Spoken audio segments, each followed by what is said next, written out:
The more you get used to that cold, the more the blood vessels in the skin are able to modulate, and the blood pressure is excessively lower levels and helps strengthen the immune system.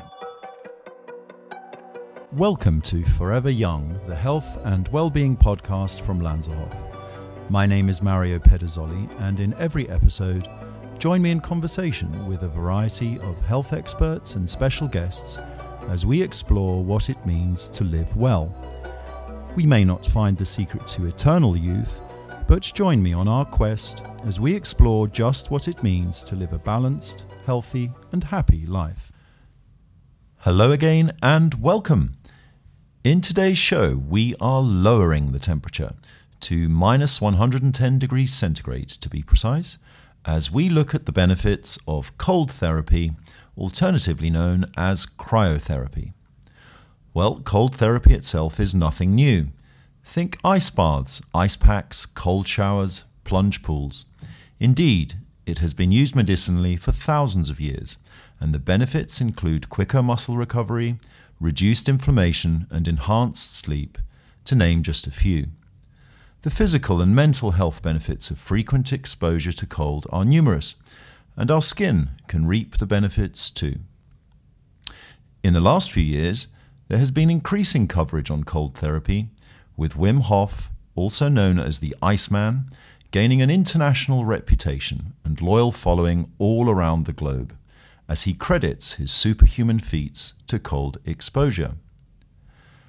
In this introductory overview, we shall take a look at how cold therapy can enhance performance, cognition, fat loss, cellular resilience, detoxification, anti-aging, and much, much more. Well, to help us make sense of it all is Samson Garwood, Lanserhof at the Arts Club's resident trainer, strength and conditioning coach, cryotherapy expert and enthusiast. And that's not all. During lockdown over the last 3 months, Samson and his dog Nala have gained a loyal following for their weekly Instagram Live workout classes as they set about keeping the Lanserhof community fit.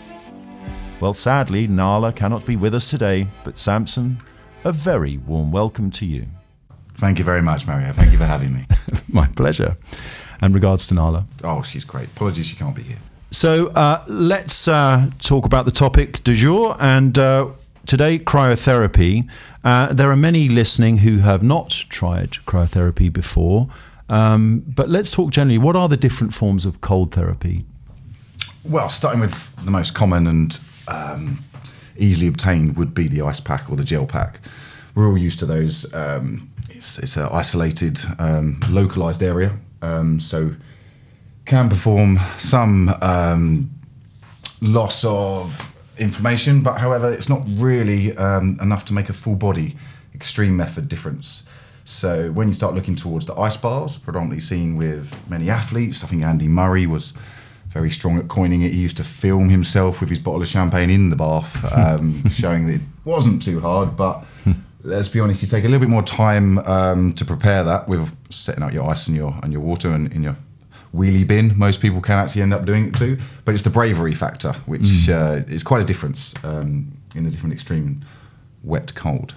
Further developments came then by the pods. Lots of people saw them in, I think Harrods even had them in shopping centres where you'd stick your head out and you look like you get an absolute freezing inside, but there was too much fluctuation within the temperature inside it, so they found that as heat rises, cool goes lower.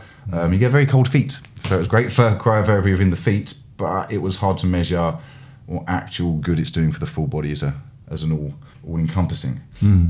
So then again, that could only go down to maybe 45, 50 degrees, minus 50s roughly. But then the single chamber came out, and the single chamber could go to minus 80 degrees. And as a cryo chamber, it becomes more of a dry feeling of cold, because obviously you're breathing in the cold air, which it cools your body from within. So it's coming down on a cellular level rather than just an outside touching the surface of the skin. But again, wanted to get even lower. So they pushed even more to get into minus over 100s, and then they realised that a pre-chamber was definitely required. So you mentioned there, maybe we should dwell on that, the difference between wet cold and dry cold. Yeah, of course. So a wet cold is something which creates a response to the body which is very different to a dry cold. It actually decreases the blood flow to the limbs and the skin because it wants to protect the heart. A wet cold suddenly makes you rush into fight or flight. Let's just hold on to the extremities of what's needed. The obvious difference is with a dry cold is that it actually works the other way. It knows you're fine. It releases a lot more blood flow to the rest of the body in the extremities, so it wants to reach the hands and the fingers, and hence that's why the cryo chambers of the dry cold can be a lot more beneficial. Got it. And that's what we're focusing on today, I guess. And again, thinking of that person who is considering this for the first time, you must have seen this countless times in supervising cryotherapy sessions with members and clients.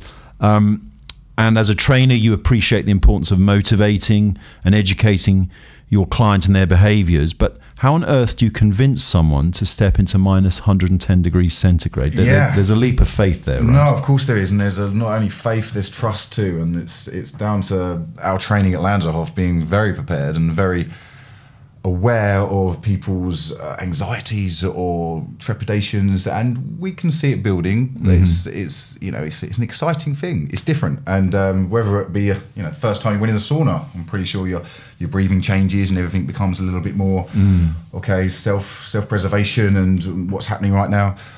So we like to. I mean, it's very minimal amount of time that goes in. So we make them completely sure and safe that no matter what happens, we're right there. We're not leaving them. We don't say, okay, we'll go and get a cup of tea. We'll be back shortly. No, we're with them. We speak through the microphone with them at any time. Yeah. And also there's a bit of a stiff door, which has been a bit of a thing where the ice builds up, just like in a fridge freezer, and you've got to give it a little bit of a push. But as I've said to a couple of people, no matter what happens, we're diving in there and getting you right out of there if you have kind of issues at all. But Good. No one has at all had anything in that way. But it's just getting them to breathe deeply and calmly, and bit of distraction techniques can sometimes be a bit more of a benefit, and the most serious question to ask them, which is, what song are you going to have inside the cryo chamber? Oh, that's true. That's a very nice, comforting way of passing the time. It's 3 minutes. That's nothing. But if it is Justin Bieber or one of the worst songs you're not a fan of, it's about an hour. It feels real long.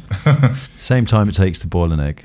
Exactly, precisely. And to be fair, that's down to debate. When we first go in there, it's only a minute. We're only going to get your body used to it. So it's 30 seconds in the first chamber, which drops down to minus 60, and then you go straight across into the minus 113 for 1 minute to start, and then it's we have not had hardly anyone, I don't think anyone, run out or feel too claustrophobic in any way. Yes. Well, what are the preparatory steps you take before they step in, in terms of supervising the session medically and safely? Yeah, of course. I mean, we vary very differently to a lot of other spas, and as I said before, the Harrods pod on the thing, that will be, are you well? Yes, I'm great, let's go. We're a little bit more medically led, so we go down a much more comprehensive screening process. For the initial session anyway, it's quite a few pages, but it just covers all bases, anything that someone may not have remembered or forgotten rather, in terms of things like Reynolds disease and different areas of things of having a pacemaker fitted and stuff like that. We just want to get that checklist all completely done so we know exactly what we're dealing with someone going into it. And then we look, after we've looked at the medical history, we then go down to look at why they're doing it as well, and the process of how long they need to be in there, and what have they recently just done. Have they just sprinted in? Are they late? They come into the session late, and all of a sudden they're quite sweaty inside, not quite realise that the more oil, or if they've had a massage, but the more oil or water droplets on the skin, creams, lotions, whatever it may be, this could actually cause quite an irritation to the skin. And again, it's something that you're so excited about going in the cryo chamber, you won't mention you've just had a massage, full body massage, and that's something we have to be careful of, because we'll monitor the blood pressure and the heart rate, post and pre and post, so before and after, just to see the difference. But also the cold temperatures is what we really focus on too, because we look at 5 sites, so arm, bicep, abdominals, quad and calf, all varying thicknesses of body mass, size of muscle and fat, and then we retest them afterwards, because we want to get that at least 10 degree drop. If it gets a response of 10 degrees, then we know that that's the optimum. Exactly. Okay, and actually, let's talk about the benefits and how it can boost our immune system, and that the immune system. We've been talking a lot about our own immunity and immune system in these pandemic times. What is the link between cold therapy and the boost we get? Well, of course, it's the short-term answer is yes. There's always a great immune response. It's more about regularly taking these treatments as well to get a everlasting immune response. But it's the thermal conditioning, which is basically getting used to the cold. So the more you get used to that cold, the more the blood vessels in the skin are able to modulate, and the blood pressure is excessively lower levels and helps strengthen the immune system. This can't be done with one session. This has got to be done over time. It's conditioning, as I said. The conditioning of the skin starts to have lower levels of stress within it. So the idea is for the production of white blood cells to be greatly produced. Yes. Okay. So that's what's happening in the body when we're exposed to the cold, and there are other benefits. I think with sleep behaviour as well. It can improve sleep patterns. Is that right, Samson? Yes. Yeah. Certainly. So with the sleep, I mean, it's more looking at. Well, that's to be fair, that's the biggest feedback we get from all of our clients. Is that, oh my God, my sleep has dramatically improved, and to a degree, this is all down to the serotonin effect. Right. The levels being built up, it should improve the quality of our sleep, allows better cellular renewal. So our cell production only really happens effectively when we're asleep, and when our brain's being cleaned. Anyway, this can take place fighting against infections, but basically it's, you lie down, you get a much better sleep, and then you're all powered up and ready to go for the next day. You mentioned the feeling of euphoria when we step out of a successful cryotherapy session, and I've experienced that myself. I was and am that terrified person at the prospect of stepping in. So there's definitely an endorphin release, and I didn't know if it was just because I've survived the experience in the first place. But tell us a little bit more about that feeling of euphoria. Yeah, of course. I mean, that's something that everyone feels instantly on a short-term basis when they leave the chamber. It's whether or not it's I've survived, or whether or not it's, oh my God, this feels amazing, I feel set for the day. But yeah, it's a combination really of reducing the cortisol level of stress within the body, which is great for your management of general well-being. But there is definitely a happy hormone release of endorphin. I'll let to learn to say that word properly. I won't ask you to spell it. And anyway, this does literally mean the happy hormone, and people do get elevated mood. They feel great, and it's different with different people how long it lasts, or if they get it every single time. But more often than not, I've never seen anyone leave the chamber looking moody. So for mental health, which again is a real topic that we're all increasingly aware and talking about. Combating stress, anxiety, even depression, it has its benefit? Yeah, for sure, 100%. I mean, some people, even someone said to me before, they like to plan their day in the chamber, and if you're instantly getting that feeling of happiness once you're in there, you're going to plan a real happy day. You're going to plan a productive day. You're not going to look at the bad parts of your day and depressiveness. You're going to try and tackle them in the most positive way possible. Which again, mental health is massive, and how do you qualify or quantify how good your mental health is hard. I mean, we don't know necessarily until it all builds to a head, and then we just break down. But if you've got a constant coping mechanism to make sure you're getting that little bit of happiness at the beginning of the day and everything, that, as I say, that lifts your mood up and sets you for the day. I mean, imagine you've got up early, you've done your training session, which was hard enough in itself, then you feel like you've done real hard and doing just 2-3 minutes in the cryo to take away that training effect of feeling so tired, it brings you up, and so you're set. So it's almost too good to be true, Samson. It only takes 2 or 3 minutes. So to get all these feelings of euphoria, and as well as all the physical benefits. But let's talk about the optimum amount of time spent in there. You mentioned a body temperature drop. Is the optimum time determined by the temperature drop?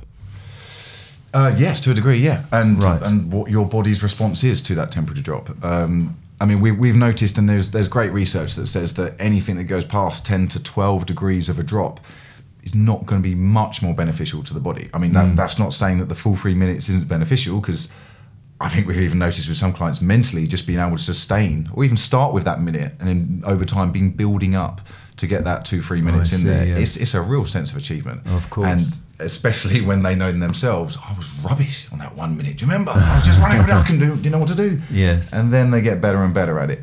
I mean, I did the same with cold showers, to be honest. I tried, I'd always have a 6 to 8, it's really sad to say this, I had a 6 to 8 minute shower every day. And I started off with 30 seconds of the cold at the beginning. And then put on the warm and it felt lovely and oh, thank God. And then start to build it back up again. And I feel more and more, I'm now 4.5 minutes to about 3 minutes warm at the end. An ice cold shower. Yeah. Well, again, as cold as you can get it when you're in showers, which might be like 7 degrees, 8 degrees. Ice baths get you down to like 3-4 degrees. Cryotherapy gets you to minus 113. So if you start looking at that kind of, what is the efficacy or the comprehensiveness of having a cold ice bath, you'd have to have it for about half an hour to get the same benefits as you would for a 3 minutes cryo. Which of course is hell on earth. So again, leads us back to cryotherapy. Exactly. And yeah, it is hell on earth. And you sounds like you've done it yourself there to know that feel. Yeah, no but need again, to go it's back the shock there. factor. That's what gets taken away.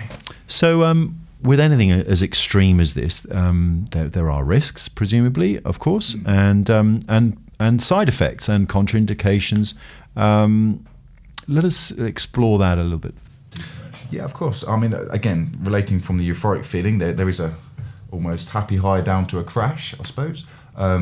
It's not immense, it's not instant, but they may feel a bit more fatigue later on in the day. I'm not promoting go and have a nap or anything like that, as one client said, oh, I have a lovely nap off.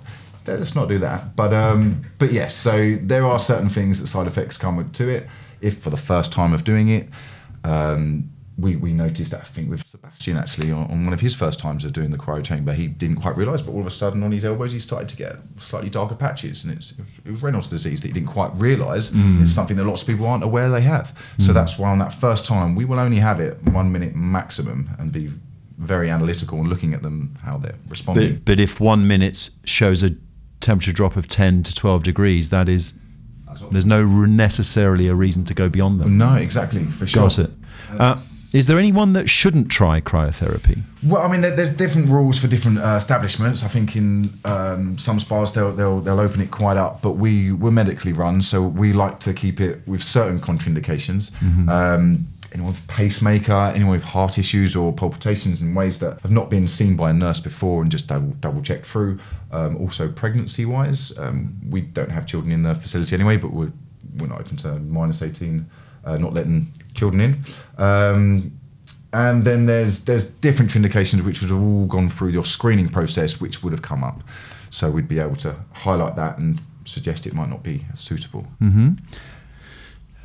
Talking of age, you mentioned those under 18. What about the effects of cold therapy on the aging process? Yeah, no, of course. I speak as someone who is very keen to know that it has anti-aging benefits. Well, look, I mean, there's a lot of considerations out there by spas, by different places that have cryotherapies that are championing it as part of their main benefits. As a therapeutic option, there's aesthetic medicine, obviously people know of. It's also mentioned on the possibilities for scarring. The improved collagen within the levels that are built up does improve for tighter skin. So to get that elasticity of your skin, a little bit of a boost, like it can't be. It's not detrimental. Whether or not I would possibly say the data's there to show it's really 20 cryos. How can you calculate exactly what that's going to do to your body or where you were before? Because there's so many other stresses that go into it. I mean, I always say that they say hair and nail quality as well, and we've even had a lot of people ask for cellulitis. Is there a reduction in cellulitis? And it's often raised, and to a degree, the data doesn't show that it definitely does, but saying that, the effects on your blood vessels, modulating the elasticity of the skin, it is an increase in collagen. So there's nothing reduction against it, but oxidative stress, improvements of stress handling, these are all things that are going to give you a better complexion. But I have kind of said to a few other people before, it's more about what you put in your body and where your body's going in terms of pollution and decelerating. So lifestyle choices will always 100%. Have a far, and we all know that, greater bearing. Yes, we do. Yes, we do. Fat loss, and presumably therefore weight loss, can also be incorporated into your routine for those benefits too? Yeah, exactly. I mean, again, it's a bit like the anti-aging one. There's definitely properties in there that is going to give you that benefit, but we don't seem to champion it again as a major primary benefit. So, you know, cryotherapy has been shown to enhance lipid metabolism, which in theory can benefit fat loss. The hormone norepinephrine comes out, which is released. That's your body's fight or flight survival mode. So that acts on the fat cells and it helps to mobilize lipids to use that as burned energy. So there is science behind that does show that. The effect on the metabolism can be brought on by the cold shock. It helps maintain that homeostasis, what we said before about just getting used to your body being cold. Yes. And that's known as thermogenesis. Right. By enduring the cold, that's what you mentioned earlier with Wim Hof as well. You know, the cold extended periods, you're burning fat to stay warm. Again, whether or not the more period of times you have it, the less of effect it would be because your body gets used to that. That's another discussion altogether. So then the question that will come from that is typically, you know, so how many calories are burned in cryotherapy? Tell me how many. How many less training sessions do I have to do? Is it a Mars bar? You know, how much is it? Exactly. I mean, it's very individual on the person itself. I would say that promoting it as a primary benefit is gonna give people bad expectations, and you see it with spin classes as well. When that first came out with spin classes, oh my God, spin class, you can lose 800 calories. I mean, that's the person next to you because they've been flying off their thing, and you know, you've really got to appreciate the individualism of this, and don't use it as a main benefit. And you know, we can't have watches and things in there, so you can't calorie count of, oh, my Apple Watch has told me that, has it? Let's not go for that. Let's look at the other benefits. Yes. I mean, because that's also confused as well. We've had someone mention it before with cryolipolysis, which is the fat freezing. Is that the targeted cryo? Exactly. Right. And that, I think we've had a few members, had a few sessions on that and things. Whether or not that's successful or not, I think it's the stubborn fat they call of, trying to get those problem areas away. It can come down to skin and skin folds being folded. And again, that's something very different that we don't offer. Let's talk about performance and recovery, which we know that there's real proven scientific benefit there and a lot of data to back that up. Let's talk about that, not just with sportsmen and professional athletes, but for all of us. Maybe expand on that. Yeah, for sure. Well, we consider this as possibly one of the main primary benefit, or reduction of inflammation. So obviously this can dramatically reduce it's known as DOMS, but delayed offset muscle soreness is something which we all experience, and to a degree you shouldn't chase pain, but you do want to get a good response from something, and to get an adaptation you need to go through a bit of soreness. That's just how it is. And again, DOMS come 12 to 72 hours after your session. So you may feel great the following day, I'm going to do another big back session or squat session, then all of a sudden, bang, you're inadequate to walk, sitting down, standing up, going upstairs is horrible. So that side of things has been and again, some people say mentally as well, whether or not you think, if I don't do my cryo, I'm not going to be able to walk. That's not the case. It's cryo's going to benefit that and add to your training. Which accelerates the fast recovery between sessions, which means you can train more, which is obviously the goal of what we want to do. But the timing of the therapy for pre and post training is still under debate. There's lots of, I think it's individualism really, which some people feel they prep and prime their body for a session by coming beforehand, and it does. It acts great for the brain, or focusing your attention, getting your mindset set in place. But we've seen a lot more benefit as well post-training, except if you're trying to hypertrophy. If you're trying to build muscle mass, there is a lot of, it's kind of the opposite. So inflammation in the body to build muscles, your muscles get pumped, they get bigger, and then you go into the cryo, you lose that response. So we don't push it for hypertrophy, but that's only an hour's wait afterwards. That is what research is suggesting. But for many other people just building strength or just quality of well-being in their sessions, the soreness has definitely gone. It's definitely reduced. Reduced And so you, as you talk about DOMS, 24, 48 hours is sort of maximum period of pain.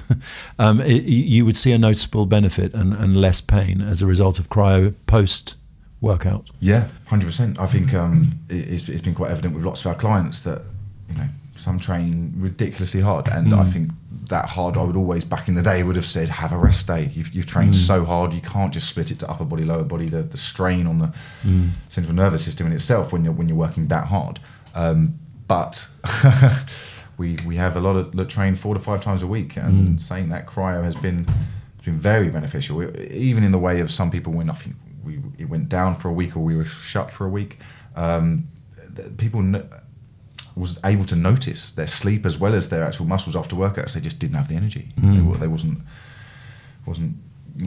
brought back up to their original self. They still feel they're carrying some of the cell damage. And for those people that maybe through wear and tear are managing pain or arthritis actually in later years, are there benefits of cryotherapy on those conditions? Yeah, again, it's still early days of being fully quantifiable, but I think you can talk best by personal experiences. And I've been with Lanserhof since it opened for 2 years, and we had to use the cryo chamber for training early on, so I was trying to get in as much as I could.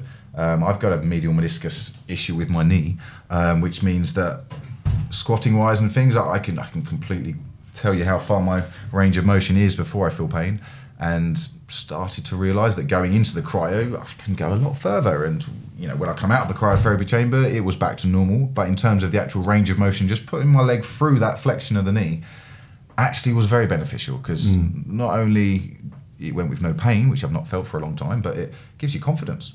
It gives you absolute belief and confidence of, okay, this is something I want to get better. And arthritis is something that hits us all. There's no way of slowing it down fully. It's something that's always going to be there. It's whether it's impact or our age or how we walk or what our gait's like. This is definitely going to alleviate some sort of pressure around the actual joints. So the inflammation brings down the tendons, ligaments, as well as muscles. Yeah, can give you a little bit more space freed up to move. Very good, fascinating. And actually, then, with all the benefits that we've discussed today, how often should we be taking cryotherapy sessions? Yeah, of course. Well, I think it's a good way of saying it related to IVs and things like that, to get your body really working on a bit of a good strong response to it, and actually you feel the benefits straight away. A good 3 to 4 times a week, just for the first initial week, is definitely worth doing. And then after that, just relating it to maybe once or twice a week, or like our members do, in conjunction with your training. There's different benefits of if you had a big old leg session and everything, and then you wanted to go into the chamber and you don't want to move around that much. We do some guided distraction, which can be spine health, just a little bit of flexion extension in different ways and slow movements. But that's something that people quite like, because it's a bit of routine, and it gets them a little bit also knowing how long until it's going to be over as well, because you go through a whole program of these stretches, they get used to the final ones almost. But I would recommend it's very individualized. The frequency for enhancing your performance, we're not athletes, we're not all like professional, we don't need a cryo chamber twice a day every day. No. You're going to get some benefits from it, but it can be a bit of overkill sometimes. Okay, well, for any information on cryotherapy that you require, or any of our services for that matter, do email lanserhof@theartsclub.co.uk. And maybe as a parting shot, Samson, for anyone wishing to try cryotherapy for the first time, other than getting in touch with us, what advice would you give generally? I would say make sure that it's medically led if you're going somewhere which isn't here. Nurses on site. I mean, there is things that can go wrong sometimes, and you want to know benefit-wise of there's someone right next to you who knows what's going on. And be brave. Give it a go, because the minute you say 113 minus 113 degrees, no one knows what that feels like. No one on the earth does. It's greatest depths of Antarctica and things might be minus 40, 50. Yes. You can't quantify it, so give it a go. And just see what you think of it. Something to talk about at dinner parties for months to come. 100%, exactly. Exhilarating. It is exhilarating, and this has been a real education, Samson. Thank you very much, and I'm sure our listeners are going away with a lot of food for thought. And if you haven't tried it, please do go ahead and contact us if you'd like to arrange a session, or wherever you are, make sure it's medically led and supervised, and enjoy the experience. Samson, thank you very much for joining us today. Thank you, Mary. Take care. Thank you.